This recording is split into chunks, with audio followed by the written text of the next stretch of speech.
Thank you very much for taking out the time from your busy schedules. Higher education is a cause which we all believe in. It is not something which is personal, but it is something which has a big, far reaching impact. And I'm glad to see a lot of people have showed up uh, at the launch of Pakistan's first Masters in Higher Education Leadership and Management. Just last night, I was asked to deliver this keynote. I've been in higher ed for the past 13 years now, and I started off as associate working with late Dr. Hassan Murad. Looked at participant feedback. I then looked at program design. Then I focused on academic quality assurance and accreditations. And then since 2018, I've had a more general management role. So I now look at overall governance and strategy, mission, vision. So think of me, don't think of me as someone who is, let's say, a true hardcore academic, because I like to categorize myself as a rebel. And those who have interacted with me, may agree with this. So think of me as an outsider, and whatever I have, whatever thoughts I try to gather the last night, take them with a pinch of salt.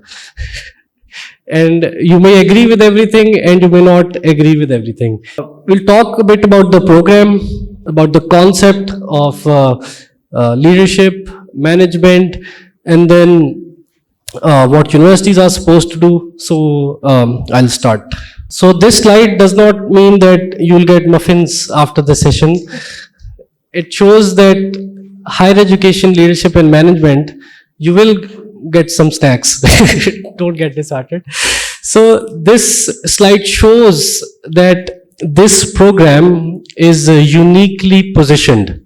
So I had this discussion with our dean of the School of Social Sciences. I had this discussion with the dean of our School of Management, and we realized that there was no program in Pakistan that built capacity in professionals who were working in higher ed. So there were programs focusing on education, there were programs focusing on management, but there was no bespoke program focusing on building capacity in higher ed professionals. We looked at the world, we saw that there's a program at Oxford, we looked at UPenn, they have an MS in higher ed, and then there was another, we tried to benchmark them, but then there was another dilemma, where to place this program. Usually the School of Social Sciences and Humanities, they have a Department of Education, and then you have the management school, and they focus on management, finance, HR and OB. So we had to take this decision. And then after a lot of discussion, we thought that the management school was the best place to place it, because higher ed at a higher level is also about, it's more about management. Like if you're in the admin side, even if, let's say, you start as an academic, but then as you progress in your career, you're supposed to lead others. You're supposed to be on positions that require a lot of administrative work, as a dean, as a head of the department, as a program director, maybe as a registrar, as a controller, someone who's heading student affairs, someone maybe who's heading alumni affairs, maybe you're a part of a committee. So this program is in a way uniquely positioned at the School of Management. And also at the School of Management, we had 4 former deans. So there was a lot of leadership experience. We had people from all the right skill sets who could support this program and help develop future higher ed leaders. So let's start with this question. We all think, what is leadership?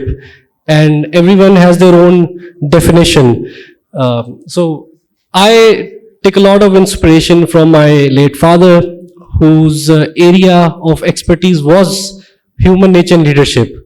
So I was looking at his quotes yesterday, and I came up with 3 quotes that define leadership, and they really resonated with me. So the first is, leadership is worship. So he says the highest form of worship is to provide leadership to the world. The highest form of worship is to provide leadership to the world. Second, he says it's a divine trust. So leadership as a divine trust, as a moral responsibility and an intellectual calling. So you can see this is a spiritual, metaphysical, however you would want to categorize it. It is not something which is, let's say, transactional, or something which is a privilege or a position of power. There's a different take on this. And the last is, leadership is not a position. It is a disposition of spirit, a calling of conscience, and a readiness to take responsibility for the world. So this really categorizes what is leadership for us, what is leadership, what should be leadership for you. It is a form of worship. We are created by our master. So when you're in a position of influence, when you're in a position of power, if you're able to serve people who are your subordinates, it is a form of worship. Second, leadership then is obviously a divine trust, and it is a disposition of spirit. You're able to give people, benefit. You're able to lift people. And then, a question may arise: how does one become a leader? The first thing is, you have to conquer yourself. So this is also a quote I took from him last night. He says, the first forte you have to conquer is your own self. So if you're not able to chisel your weak points, if you're not able to perfect yourself, if you're not able to grow, if you're not able to master skills, you cannot be a leader. So then higher education leadership, and then we talk about universities. It's leadership and management in higher education. So I came up with 4 questions. One is, what are universities supposed to do?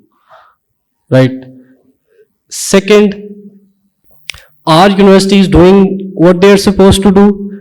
3, how will they do what they are supposed to do? Right? So the how part. And then, when will they do what they're supposed to do?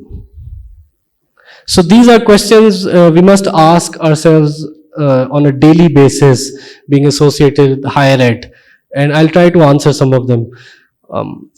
First thing is, universities are supposed to lead societies. And then you may ask, in what way? So they are supposed to lead societies through economic transformations. You look at the London School of Economics, you look at the University of Chicago. These are places where economic theories were founded. Industry transformations. We all know about Silicon Valley, Palo Alto, right? There were universities in the area which led to industry transformation. Then technological transformation. There were 2 PhD students at Stanford who had a project that ended up as the Google search engine. So it led to a technological transformation.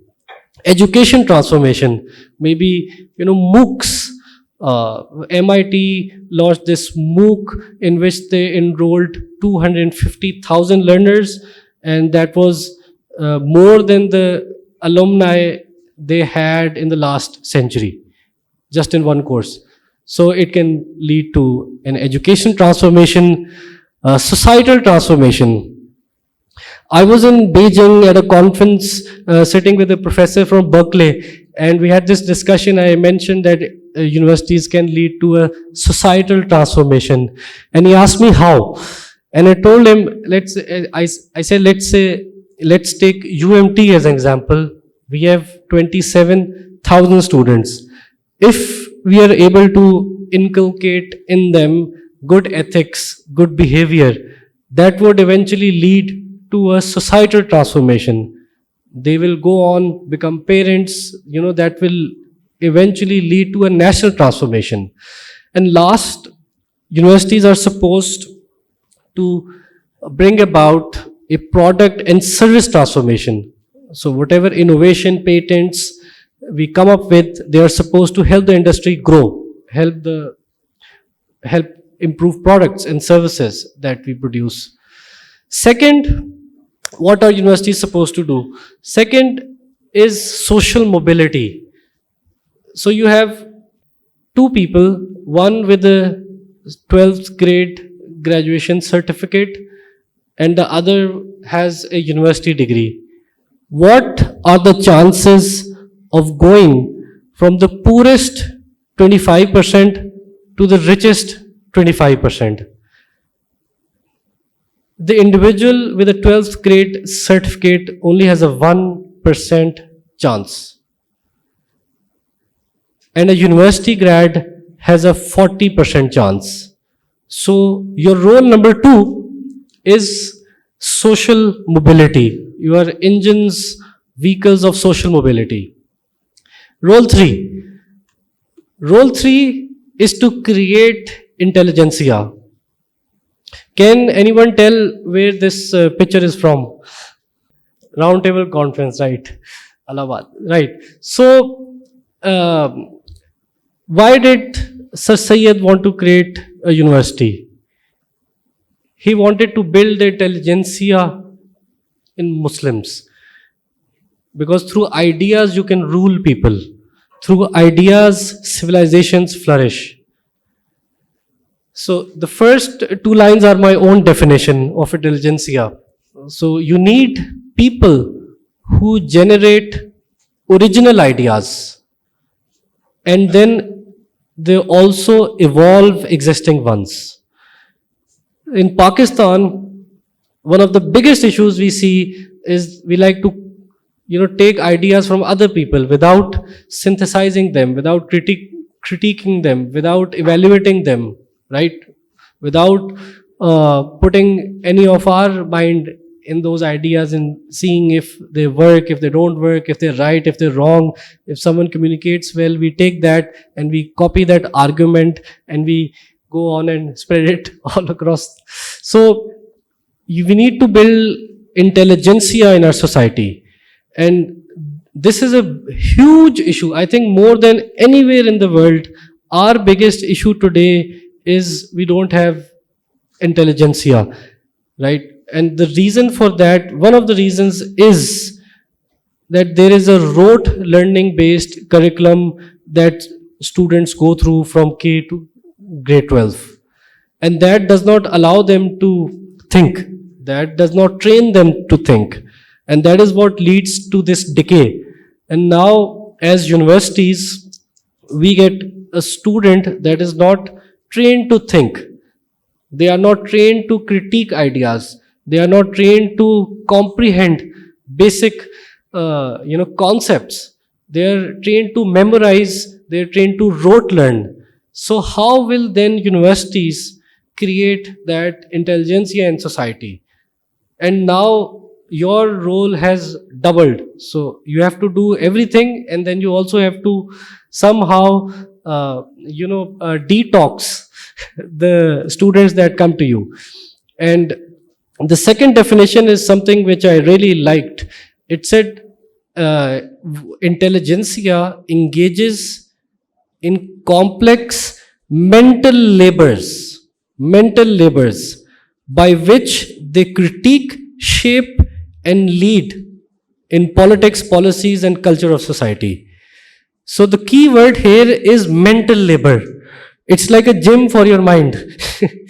So this is the role of universities. This is what we need to do. And then the other role that we have is of elevating the human being. Transformation from a learner to a leader, not a learner to an everlasting follower. They should be able to lead with ideas in their work, in ethics, in everything.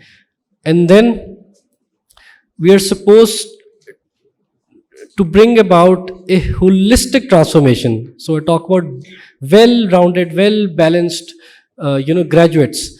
And then they need to have knowledge, they need to have skills, and they need to have the right attitude. And lastly, they need to be ethical, they need to have good communication skills, they need to have good emotional intelligence.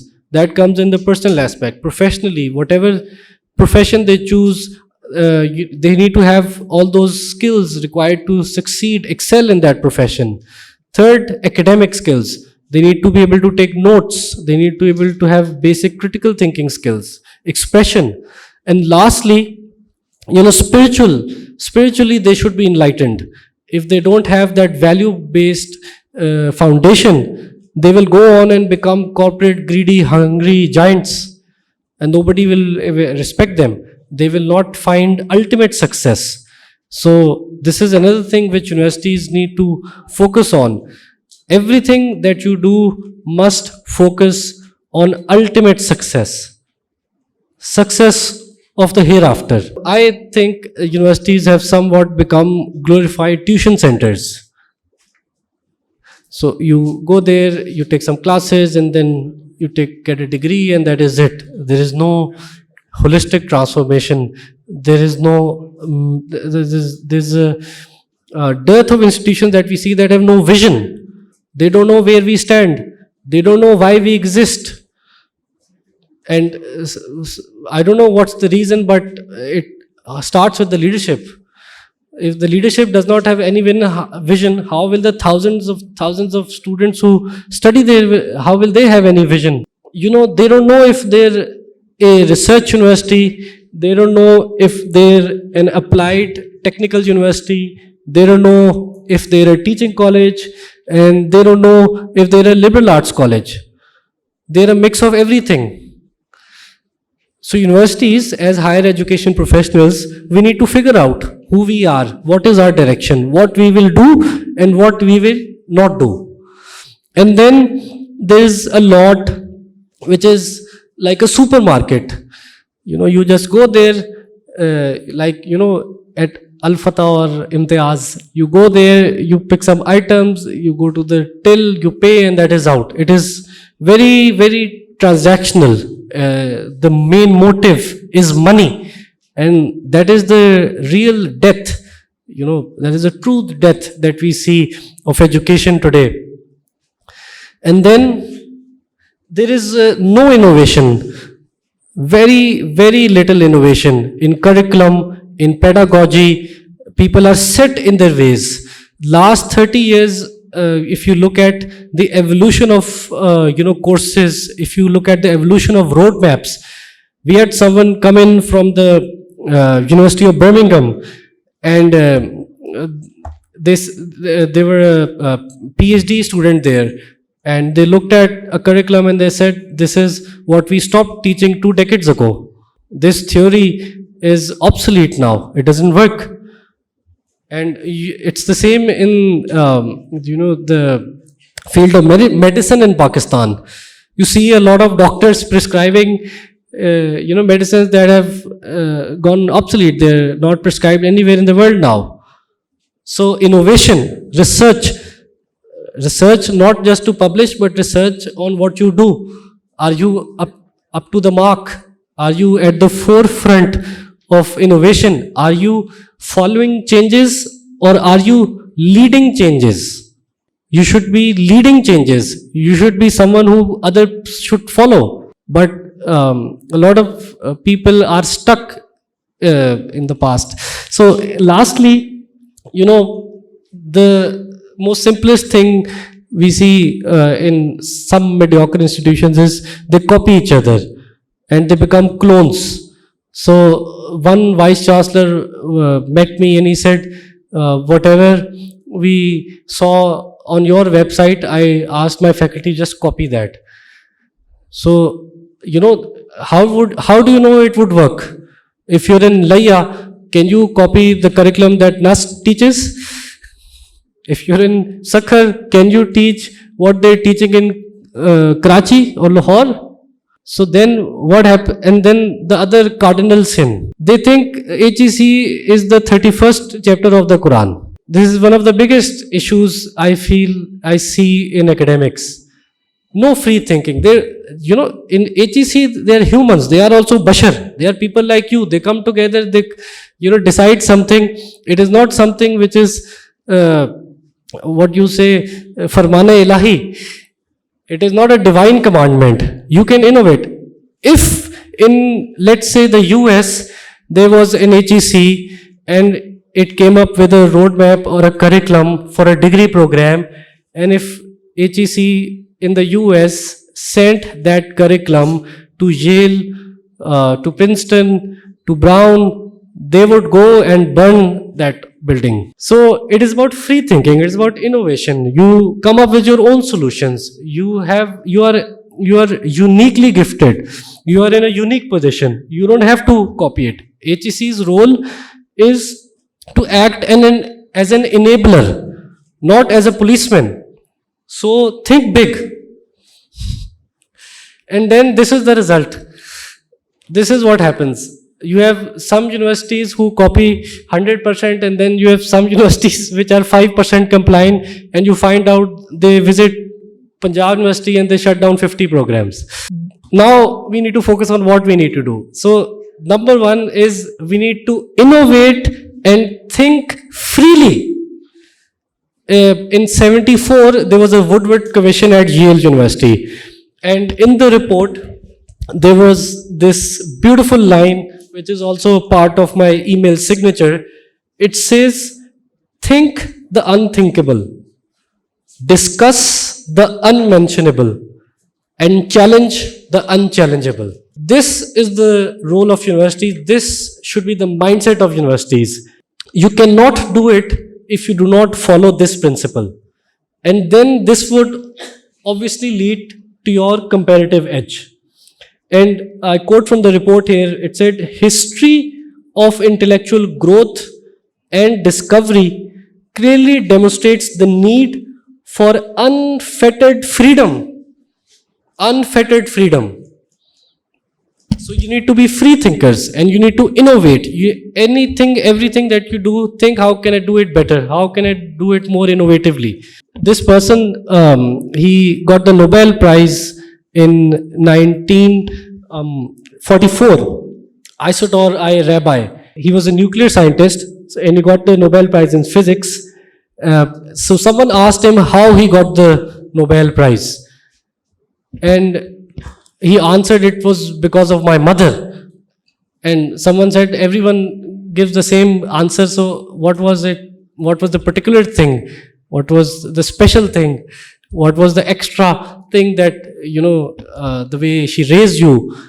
And he said, when I used to go to school in Brooklyn, every day when I used to come back, she used to ask me one question. She used to ask me, did you ask a good question today? And he said his classmates' mothers, they used to ask them, did you learn anything today? So it is all about asking questions, building curiosity. So you need to be curious yourself, and only then you can excel. In higher education, I think we need to really improve in execution of strategy. So once you have that strategy figured out, you need to focus on the execution of strategy. And McKinsey says that 70% of firms fail in the execution of strategy. So focus on execution, good execution, timely execution, and then take initiatives which are sustainable, which do not revolve around you. If you're not there in the department, if you're not there in the university, they still continue. Do not ask for things which only relate to you, any lab equipment or whatever. Then learn the art of good management. Another thing which we need to do is improve on our work ethic. The only thing Qaid repeated thrice in his life, what was it? He said, calm, calm, calm. And he was a man of wisdom. He did not say to the people of Chad or Sudan, he said it to the people of Pakistan. He said, calm, calm, calm. And look at how we compare to others in terms of work ethic. And these are hours that faculty put in the US, hours that faculty put in the UK, China, South Korea. So in the US, they put in about 50 to 61 hours a week. In China, it's the same, 50 to 60 hours a week. In South Korea, 55 to 60 hours. And in Pakistan, we put 30 to 35 hours. Nobody, I'm sorry, I'm being too harsh. So, we need to improve on this. Why does a Chinese work 2 times more? Why does a Japanese work 3 times more? What different divine gift do they have? Why can they work 50, 60 hours? Right? And then spoke about this, you need to lift each other up. Everyone has weaknesses, and you need to get people, you need to transfer that energy, transfer that charisma. So they join the mission, they do whatever you wish for them to do. You have a greater goal, a greater purpose. And I am now reminded of this other quote about faculty and academics, and my apologies. So, it's good to have some jokes also. So this person said that being in a university is like being in charge of a cemetery. There are a lot of people under you, but they're not moving. So you have to transfer that energy, transfer that charisma, transfer that mission. You have to have shared goals, shared objectives. And then we have to seek excellence in our work. Have a deep obsession with student and learner success. And we've heard of these stories that school teachers in villages, they show up at the student's home if they're not there in the morning. So that was the sort of commitment. And there was this other faculty who came, and he told us that he could recognize the student from the ink they used. And then lastly, we all need to focus on ultimate success. Creating impact is also very important. Solving national issues, global issues, industry issues. So everyone knows what this is. And Pakistan, we're at the bottom in terms of higher ed participation. Only 10% go to universities in Pakistan. So you have a huge responsibility. You have a great responsibility. In a country of 250 million, only 10% go to universities. And these are the students that will go on to lead the country, to lead the world. So we already have very little amount of youth participating in higher ed. And then, so if you look at South Korea, 100% go to universities. The global average is about 38%. India is at 30%. Bangladesh is at 20%. We are at 10%. So the responsibility, it amplifies, it magnifies, and the impact you will have, that will also, be greater in this situation. So lastly, I would like to end with a quote from Dr. Hassan. He said, leadership in the academic world, in society, and in faith all converge towards the same goal: to serve, to elevate, to transform. May you walk this path with humility and purpose. Thank you very much.